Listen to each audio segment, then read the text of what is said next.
Okay, Steliana, thank you very much for being here with us. We are very pleased to have you. And there's a very important question that we want to ask you. And it is, what inspired you to write Mothers as Leaders? How did that idea come to your mind? Well, it all started with a penny dropping moment. And as I say that, I really can completely transport myself back in 2021. Okay. I was a leadership development trainer for Shell in London, in a training room outside London. It's called Lansbury. And I just returned from 9-month maternity leave with my first baby. And I was asked to help facilitate. This was day number 3, back into a job, right? After home. Well, I was a bit confused, but hey, you gotta do what you gotta do. So during that first week back, I think something happened. So the main facilitator said, "Oh, Steliana, you used to do this all the time, right? Why don't you pick up the next bit?" And it was a session about influencing. And I was asked to just stand in and do a speech for the participants. So 20 plus managers, mostly men, technical, middle managers. And here I come from the back of a room in front to talk to them about influencing. And as I was standing there, and my friends in the back looking, and I was telling them influencing strategies. No, these people are going to watch you all day long. And they're not going to do what you say. They are going to do what you do. They're going to follow you. And as I started to look at them, I paused. I couldn't say anything anymore. That was the only dropping moment. I took a breath and I realized that was exactly what was happening for me at home. I mean, you became an example for your kid, for your husband. Yeah, it was, my friends in the back were looking like she forgot the line, what is going on? But I felt it in my stomach. I had this,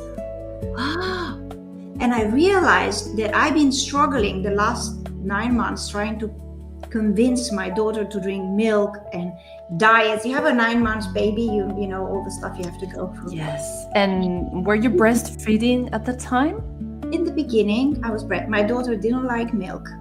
She was allergic and it felt a struggle just feeding her. And I came back with some frustration. I felt like I was a failure as a mom.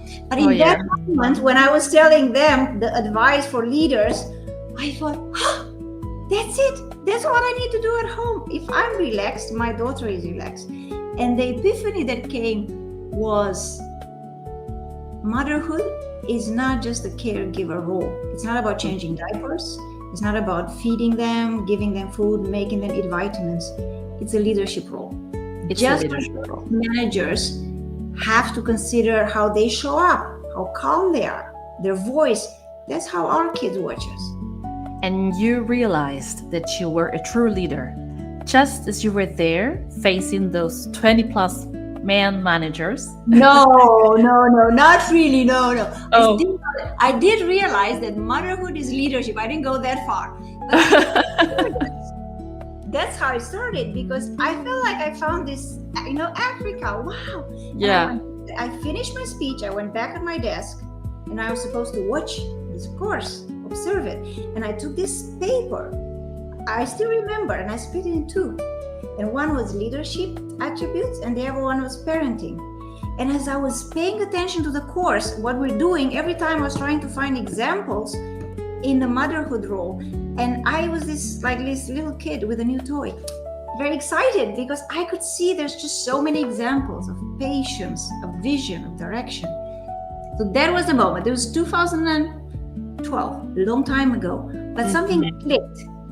And that's, I thought, mothers are leaders. I went back home, I said to my husband, mothers are leaders.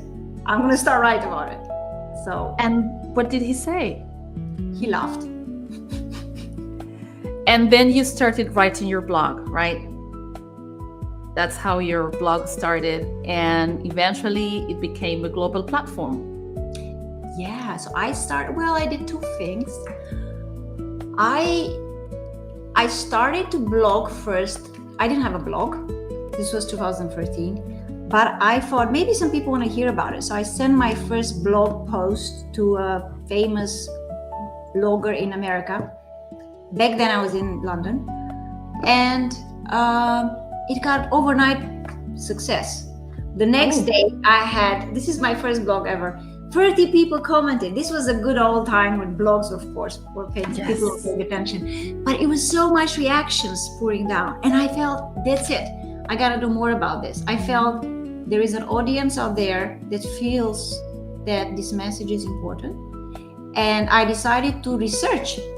So that's the link. I started to blog, but I went into a real qualitative research, interviewing mothers from different cultures and professions. I made an interview list. I was in HR, so I knew about interviewing. And I went to work. And the more data I found with every story, every interview, I had more motivation to keep writing. And then I decided to have my own blog. And that was a time when mothers didn't say aloud what they really felt. I remember having two friends. They became mothers by that same time, maybe 2014, 2015, something. And they really told me what it felt like. But they revealed things that no one ever dared to say before. Because, this tricky thing of giving birth, and you're supposed to be the happiest woman on earth, but you are in physical pain because of everything that you've gone through, and you are sleep deprived, and you don't know how to breastfeed, and if you can't, you feel guilt, as you said, because you're not the perfect mom, because you're supposed to breastfeed, and no one ever told you how to do this job. And so when mothers started to express themselves, I guess it was like a new era, right? It felt liberating, I think, for a lot of mothers. And there's also a trend. It was a time where the Lean In book came, I don't know if you remember. Lean In, yes. It's old book now, but back then it was revolutionary, right? And that encouraged me after reading that book and listening to mothers from Mongolia, political refugee, being tortured in prison. Then listening to mothers who are in the top 20 people of a big oil and gas company, right? Super senior. I realized that no matter what country you're coming from, no matter your social situation, there is something that connects motherhood, which is that long-term perspective. You hold somebody's future in your hand. Yes. Yes. And you always say that mothers have natural leadership qualities that are rooted in our body, in our mind, in our heart. And how can, in your view, how can mothers recognize and strengthen those natural leadership qualities they have? Because society does not show them to those mothers, right? I mean, if they don't do a self-awareness job, they will never recognize these attributes. So, yeah, I guess there is one thing that I discovered through doing these interviews across cultures: Asian, Nigerian, African, European, North American, Latin, is what is different. It's not per se how mothers feel, but it's how society expects mothers to show up and show leadership. The problem is not that the mothers don't recognize leadership. The problem I find is that the culture, society around them do not want mothers to show visible leadership. They don't want. That's the key. There is that sense of what's expected, and we created a romantic image of the mother is a queen at home, and it's good, and it's unconditional love, and does not want recognition, and the father is the face of a family outside. Yes, that's what you see like in the America of the 50s, you know? Yeah, and it's that story. Housewives at home with her kids. Yeah. Religion somehow also promoted this, right? There is a lot of storytelling around that, and it's being given from grandma to, you know, from generation to generation of women, not per se men. We always tend to think that it's men's fault, but it's kept as a way of keeping society together. But going back to mothers, so there's a lot of pressure. There's a lot of pressure that once you become a mom, you need to give up your leadership ambition. You know, don't say that you want a promotion. Exactly. Don't say that you want to work more. So how do you recognize it? Notice what happens when you want to go back to work. I'm giving a personal example, and your boss wants to take care of you. He says, "Oh, don't worry. I know you want to stay more with your child. I reduced your job from 100% to 80%. I just want to allow you more flexibility. You want to focus on your family now." And it was interesting that on one hand I thought, "Oh, she's thinking of me." On the other hand I thought, "Wait a minute. I'm not handicapped. I need to make my own decisions. I don't need to be protected. I'm not a victim of what's happening to me. I chose to have this child. And of course, if I want to work part-time, I can ask to work part-time. And I'm glad I'm in a company and I have the means to do so. But I want to be part of a conversation." So when you're taken away from the decisions that requires your body, your time, your job, notice what happens inside of you. The thing is that, I mean, you were part of a company, you were an employee, and I've always been a freelance mom. I mean, I don't know what it is like, you know, going back to the office 9 to 5, Monday through Fridays. I don't really know what it feels like.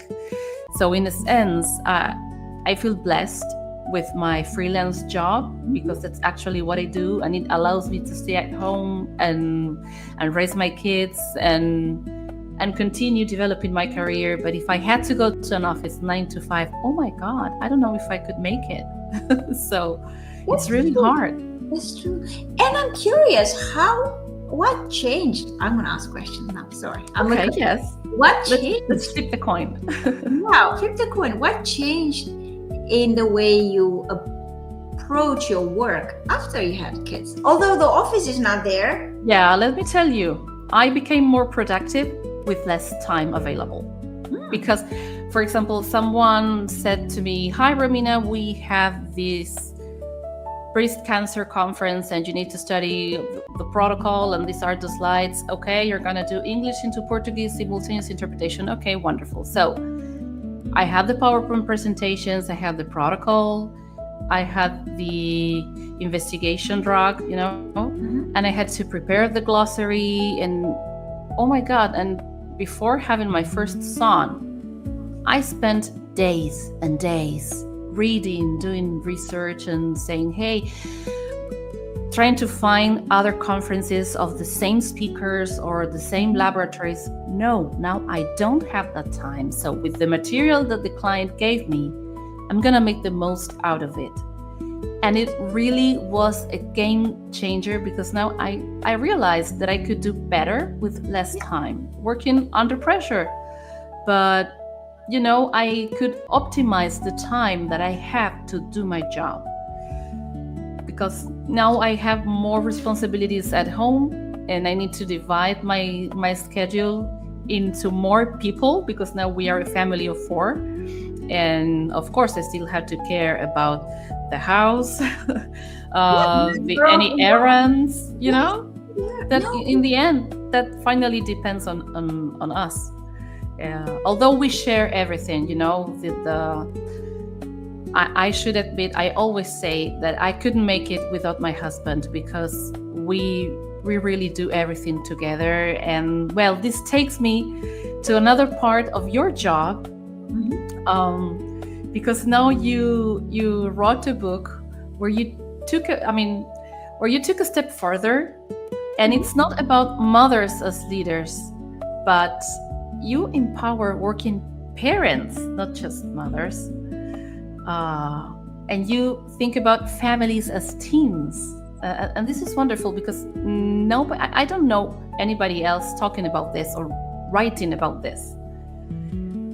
So is there anything that you would like to share with us about your book, Parentship, a leadership guide for families and teams? Oh, I can talk until tomorrow about this. Okay. No, the reality is the second book was, for me, it felt like this is where we need to go as society. First of all. Yeah, as a society. I kept spending a lot of time thinking, with you, of course, motherhood unlocked a lot of attributes, leadership attributes. And you mentioned, it was great to hear your story. You mentioned a lot of those: perseverance, persistence, being more efficient, being more organized. You can do a lot of stuff working on yourself and improving yourself. But leadership is not a job you do alone. Motherhood, it's pretty tough, and parenting to do it alone. That's why I thought you need the shared leadership, not just as a father, because you, of course, when the kids are small, you have a partner who ideally can help you. But as they grow up, you need the shared leadership of everybody in the family to do things. We cannot have mothers pursuing amazing careers like you do, pursuing their passions, if we're always called back to do everything in the kitchen. Of course, you will have to. Listen, my kitchen is there. I know. Prepare lunch. But it's about empowering people in the family, the husband, the kids, to pick up different tasks that are about families that are more suited for their strengths. And that's how I came up with Parentship. I'm gonna go grab one second. Okay, sure. So it took me a long time to come up with the image. That's why I want to show you. I don't know if you see it. Yes, we can see it. So I need to say this. This image was developed by an Argentinian. So I want you to be proud. Really? Yes, he was my hero because we spent a lot of time thinking, how do we show all the stuff we have to hold in the air? What's his name? Sebastian. Okay. I'll tell you the name. He lives in Italy, an incredible artist. So we talked about how do we have an image that show the fact that you share leadership, but everybody has a power. After my first book, I was contacted by men in my company saying, how about fathers as leaders? We do things my God. Tell the story. They self-invited themselves to interviews, which I did nicely. My husband, I'm going to say, you know what he said? If you do a sequel, you should call them Fathers as Losers. Oh my God. No. Sense of humor, you can imagine. I was laughing. I said, no, I'm not going to write this. I said, no, Fathers as Leaders will never catch up. Just say it. I said, no, I'm not going to do fathers. This is not us and them. This is not women against men. No, but he's very supportive as well. Of course, I'm joking. Yes, of course, I know. But we need to say it because women that do have supportive husbands, we are blessed because this is not something that you find every single day. I know so many professional women that are left behind and their husbands just never step in, and it's your duty. You are the mother. You are supposed to handle it all. And no, that's not how it works. Wow. So whenever we have a supportive husband, yes, we need to acknowledge that and say and celebrate it. Yeah, and you have it and you grow together. Because a lot of people think, I'm very lucky, my husband is Dutch. Dutch culture is about the man has to cook, the man has to do things in the kitchen. His mother was not telling him, Steliana has to do everything. His mother told him, you need to shape up because she's also having a job. So I was very lucky that I already had somebody with a good role model, but it's a conversation. So going back to my idea of parenthood, it's the contracting, the partnership. It's called parentship, but you need partnership. Yes. The man and now holding this, the woman holding this, the child slowly holding things in the air. you're doing things together. And no, let me please show us the book cover again, because you said that everybody has a power, and I assume that those red circles are those powers. yes, you paid attention. Yeah, so Sebastian did a great job. Okay, because he could draw what you wrote, so that's wonderful. We had a long dialogue. What are those powers that family are holding?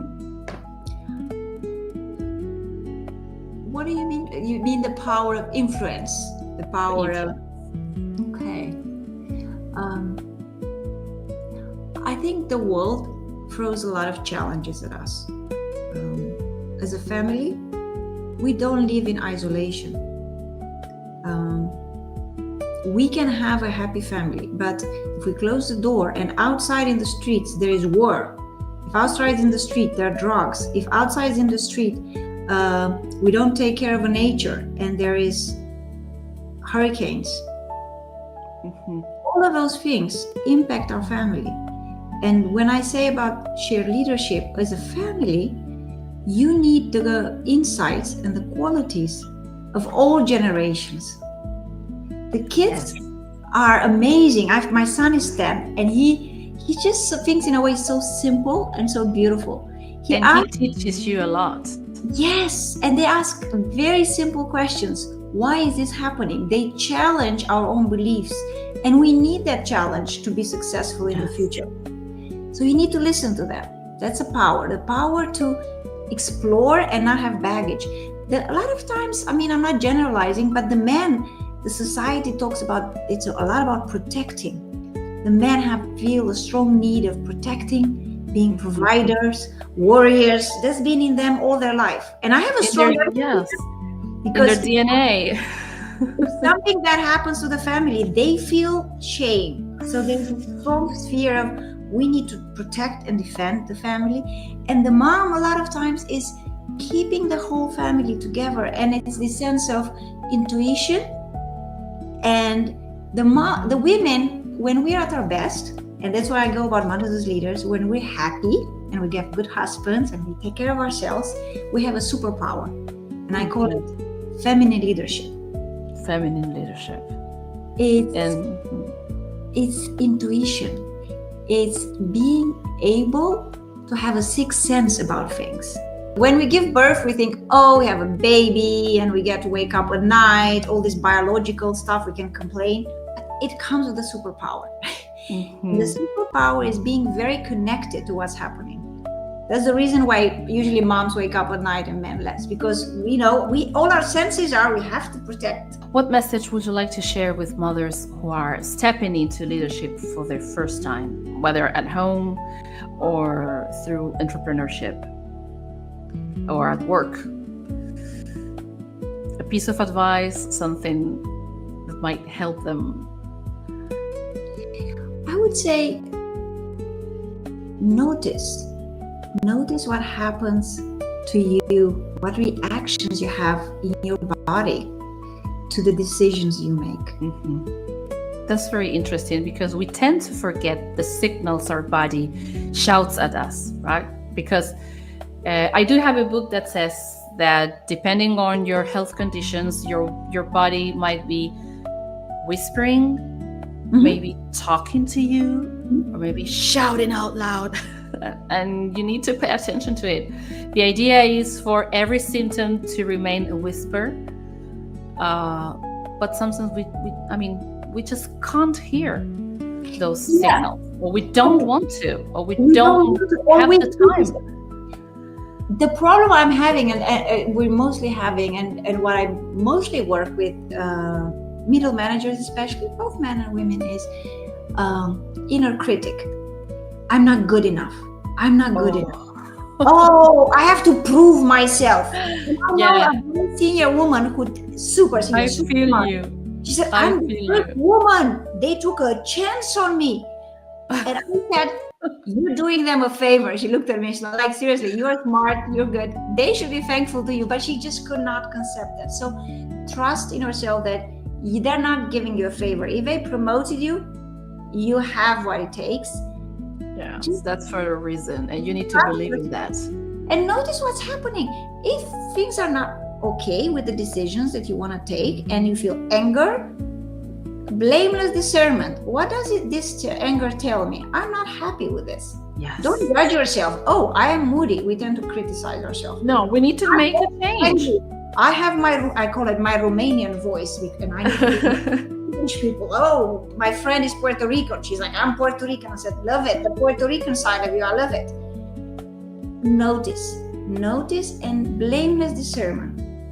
Why am I angry? I'm noticing I'm angry. Well, this time it didn't help, but anger tells me I care about this situation. Steliana, and before we leave, would you like to share with us a quote from your recent book? Something just to leave us with the final message. I have something better. I have a Okay. It is a poem, which is at the end of the book. It's a poem I wrote in a garden. Wonderful.